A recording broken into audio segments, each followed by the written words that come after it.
So let's go through your impressions of the women of Diddy. So there was Misa. Right. How deep do you think their relationship was? How did it roll into Kim? And then how, as you remember, did it roll into J-Lo and Cassie? Let's run it down. Well, I can't speak on Cassie, Okay. but uh, Misa and Kim was friends, Okay. right? Good friends And I or just guess like she, club huh? friends? Were they good friends or just like club friends? They Like, were did she good get friends. really? They were friends, Oh, wow. Okay. All right. right? Just like Sarah and Kim was friends. Pots and pans, every time you see them, they changing hands. Them two was close with each other. Sarah and Wow. Kim was real close. Really? You didn't see one without seeing the other. Okay. That must have been a shock to her to find out that her good friend was having a child by. Why do you think Puffy liked to like go in between friends? Do you think it was access or you think it was something different? Well, I guess it probably had to do with access, but it also had to do with, like I said before, he don't know how to talk to women. I Mhm. don't understand. As deep as Jennifer Lopez was and how all the sense she been, I don't still don't understand how she got him, but then I do understand, but I don't understand. You know what I mean? Because she used to No. say fly Explain. shit. Huh? Wait, so what? She used to say flight like when you got a woman say, yo, you know what the perfect day would be with me and you? And you say, what, babe? What would be a perfect day?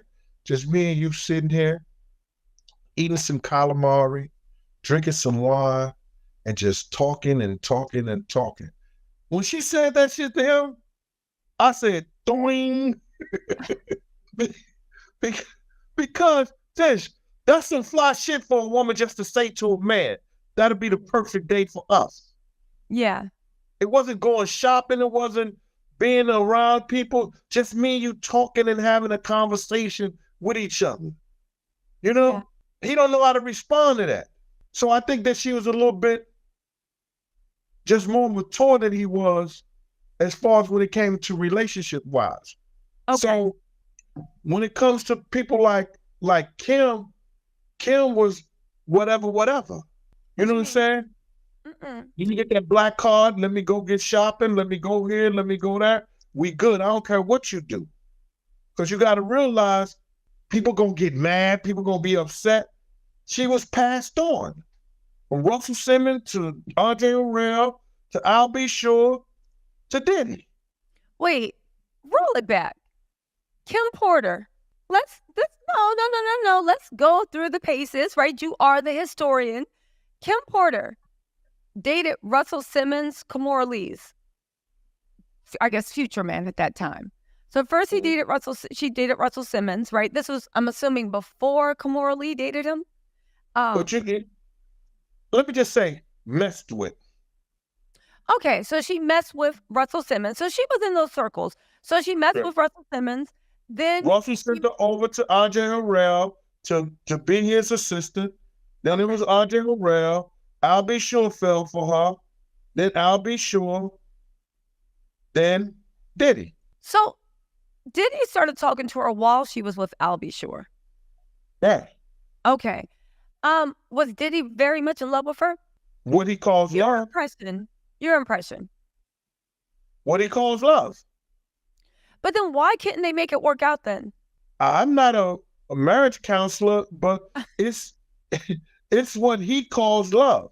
It's you got to realize is that in the back of your mind, no matter how sexy Kim may have been, how pretty she may have been, you know her history. You know what she been through, dudes that dealt with her, what she was doing, how she did it. Okay, but I could You only challenge. want to work her so much. Okay, I could challenge that and say, could that really be the answer? Because when you talk about history, you might not have had a front row seat to the Cassie years, but he was with Cassie for 10 years. And he was the one that allegedly wanted her dealing with other dudes and was sending her tapes to other people. So with the Kim Porter stuff, how much of her history could have played a role in the fact that he would never basically officially claim her. Because he claimed Cassie and he claimed J-Lo. Kim was doing the same thing, though. What do you Kim mean? was dealing with other dudes while he was with her. Not dealing with other dudes. I'm talking about with the Cassies, with the freak-offs, where he was having Cassie do threesome with Kim God. was having freak-offs with him, too. They call it swinging. Oh, really? So if they swinging together, you know, he bringing other dudes into the relationship, other producers, other people around it, and it's him killing them and they girl. That's the same thing. So if she's swinging with him, then what does it matter who she was with before? I'm just trying to get into his mindset. Like, what does it matter who she was with before if everybody's for everybody? But still in all, are you going to wife that? Her? Are you going to wife it? Well, I mean, he tried to wife Cassie or wanted to wife her. Did he really? I ain't seen no ring on that finger. Well, I do remember him putting a ring. On I do remember him putting a ring on her finger, but then telling everybody the next day it was just for friends. Like, he gave her this ring that looked like an engagement ring, and Cassie was sporting it in a picture of him. And this is when him and Kim were going back and forth. I did my internet research. You know that's all show, mama. You know that's all show. You know that's nothing real. You understand? Gotcha. That's nothing real. Okay. All right. So that's nothing real. Let me ask you something. When you said that they were swinging, did you notice? And this comes into again the Cassie years were Did you ever work for him while he worked with Cassie, or Cassie was after?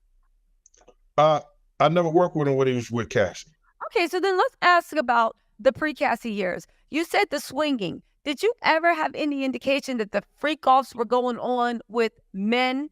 Because when I hear most men say we swing it usually means you got to pull somebody in the room for me, right? If you come in and there's another Gene Deal standing there, you're going to be like, what is this mess? You know? Yeah. I knew a couple of times that some freaky stuff was going on based on one, and this got me a lot of, I got a lot of feedback from them on this bullshit, but it happened. If it went down, it went down. Okay. We went to, we was in Atlanta. We went to one of those exotic stores that he go to, right? And while going to the exotic store, I'm following behind him. And so he's picking up things. So he reached up here to his left and he pushed some things down. And then it was like, he did quite a few things that he pushed down, and I was like, wow. So when we got to that part, I looked up there and see what he was pulling down, and it said butt plugs. So did you know what it was, or did you have to go home and Google? Huh? Did you know? No, I grabbed the shit. And I said, hey, yo, what are you getting this for? People got to realize, and people don't understand this. I wasn't here just normal security and protection. You know what I'm saying? I'm one of the leaders of the same gang. Yes. He's not going to treat me no kind of way, but give me the respect like he's supposed to, as me being like an elder in the crew. You understand? Yeah. He wasn't the Diddy that y'all know with all the money and all this. And I had my other jobs. I had my other hustles. Gotcha. You understand? He called me, and Kirk Burrow could attest to this. Puff used to call me, yo, Gene, I need you, something like that. He started having his people call me because he started thinking he got big. I would hang up on him. And then he called me back, yo, Gene, could you please they know where I'm going to be at, or they know my schedule. They try to match it with the days that you got off, or the days that, that you could show up for me, bro. So can you please just deal with them?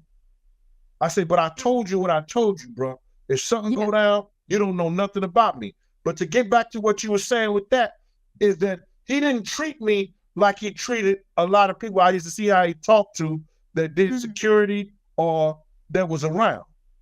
And plus I wasn't going to allow that to happen. That's interesting how you said that Puffy definitely knew who to say things to and who to treat. the way he treated. So at the end of the day, it's like when he had to act like he had some sense, he knew how to act like he had some sense. Right. So when it comes to Cassie and Kim, right? You do make a good point that at the end of the day, while Cassie might have been the girl that he took out in public, and for whatever reason, he realized that he could keep Kim on the back burner and she'd be happy to be there. He pretty much treated every woman he's been with. Do you think Misa was swinging with Puffy? Nah. No. Nah. Okay. No, I don't think Misa was that. I never thought Misa was that. Because I used to bodyguard Misa too. Mm-hmm. And she never gave me that impression that she was none of that. You know what I'm saying?